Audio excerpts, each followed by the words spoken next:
Hello दोस्तों, welcome to our YouTube channel. और short trick वाले इस चैनल पर आज मैं आपको पढ़ाने वाला हूं वो है लाभ हानि का एक सवाल, जिसकी शॉर्ट ट्रिक क्या होती है, चलिए शुरू करते हैं। सवाल जो है यहां पर लिखा हुआ आएगा आपके लिए कि दो वस्तुएं होगी, दो वस्तुओं को समान मूल्य से बेचा जाएगा, मतलब दोनों की सेलिंग प्राइस विक्रय मूल्य समान होगा।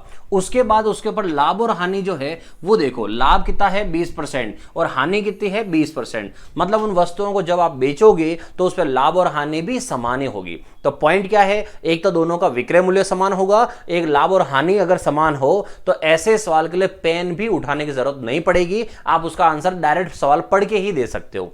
कैसे, चलो पूरा समझाता हूं क्या होता है। जब भी कभी विक्रय मूल्य समान हो, विक्रय मूल्य दोनों का सेलिंग प्राइस इक्वल हो, और उस सवाल में अगर लाभ और हानि भी इक्वल हो, लाभ का प्रतिशत और हानि का प्रतिशत भी समान हो, तो ऐसे सौदे में हमेशा हानि होती है।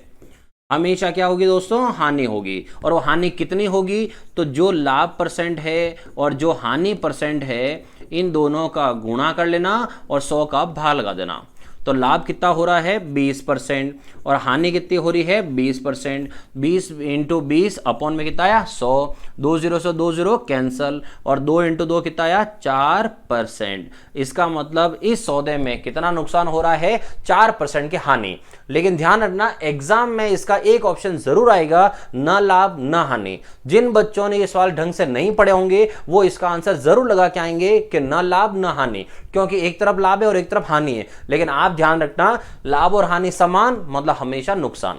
और यही सवाल आपका प्रतिशत में भी आएगा। लाभ का मतलब क्या होता है, वृद्धि। हानि का मतलब क्या होता है, कमी। अगर वृद्धि और कमी समान हो तो हमेशा नुकसान होता है, और उसका फॉर्मूला ये। तो सवाल एग्जाम में अगर आ जाए तो क्या करना है आपको, सिर्फ और सिर्फ जीरो हटानी यहां से, मतलब 20 की भी एक जीरो हटा दो, 20 की एक जीरो हटा दो, 2 इंटू 2 कितना हो गया 4%। अब आता हूं आगे कि अगर इस सवाल में पैसा दिया होता तो वो फिर आपसे पैसा पूछ सकता था कि बताओ कितने रुपए का लाभ या हानि हुई है। इस सवाल में पैसा नहीं है तो आपसे पैसा नहीं पूछा है। तो देखो, एक सवाल रुपए अगर दे रखे हो कि कितने में बेचा है, तो उसे कैसे करेंगे, ये रहा आपका सवाल। तो मैंने लाभ हानि वही रखी है, सिर्फ यहां रुपए एक्स्ट्रा ऐड कर दिए। तो सवाल है एक मोबाइल और एक वॉशिंग मशीन। तो एक मोबाइल और एक वॉशिंग मशीन 19,200 रुपए में बेचे गए।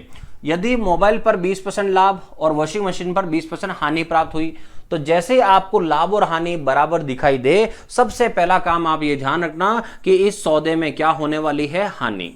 और कितनी हानि होने वाली है, तो जो लाभ परसेंट है और जो हानि परसेंट है, अभी मैंने आपको बताया है, लाभ और हानि का क्या कर लेना, गुणा और भाग लगा देना 100 का। तो 20% इंटू 20% अपॉन 100, ये हो गया कितना 4%, मतलब 4% हानि। अच्छा, 4% हानि किस पर, किसी एक पर क्या, नहीं, 4% हानि किस पर होगी, पूरे सौदे पर। तो पूरे सौदे का मतलब मोबाइल और वॉशिंग मशीन दोनों आ गए। तो अब बात करते हैं कि पूरे सौदे में हमें इतनी हानि हुई है, तो फिर हमें पैसा मिला कितना। तो 4% हानि हुई है, तो हमें जो पैसा मिला वो कितना मिला, मतलब हमारी जेब में कितना पैसा आया, हमने ग्राहक से कितना पैसा लिया। तो हमने चीजों को बेचा है 19,200 प्रत्येक मतलब 19,200 इंटू 2, मतलब 19,200 कितनी बार, 2 बार। तो इसका मतलब यहां से विक्रय मूल्य जो है वो परसेंटेज में कितना हो गया वो देखो। तो आपको नुकसान कितना हुआ, हमें 4% का नुकसान हुआ। तो हमारे पास पैसा जो आया वो कितने परसेंट का आया, 96% का आया। और हमारे पास रुपए कितने आए, तो 19,200 2 बार आए। तो इसका मतलब क्या हुआ कि 96% जो है वो किसके बराबर है, 19,200 इंटू 2 के बराबर।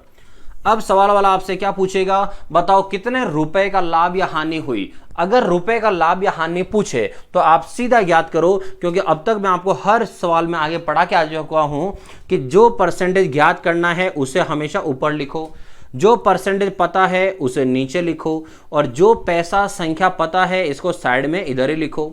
यहां से ये इधर आ गया, ठीक है। अब उसके बाद इसको काटते हैं आगे। तो यहां 96 से 192 कितनी बार कटेगा, 2 बार। तो 2 0 का 2 0 साथ में, तो 4 इंटू 200 कितना हुआ 800, और 800 इंटू 2 कितना हुआ 1600। मतलब इस सौदे में टोटल कितना रुपए का नुकसान होने रहा है, टोटल 1600 रुपए का नुकसान हो रहा है। तो बच्चों इस तरह के सवाल कितने हो गए, 2, मतलब तो यहां पर अगर ओनली प्रतिशत दे रखा हो और फिर आपसे लाभ हानि पूछे तो सीधा आंसर ये, लेकिन अगर रुपए में लाभ हानि पूछे तो एक स्टेप आगे बढ़ना और आपका आंसर आ जाएगा। ठीक है, ये था लाभ हानि के सवाल की शॉर्ट ट्रिक। इस तरह की और शॉर्ट ट्रिक देखने के लिए मेरे साथ बने रहिए और चैनल को सब्सक्राइब करना ना भूलें। मिलते हैं अगली वीडियो में।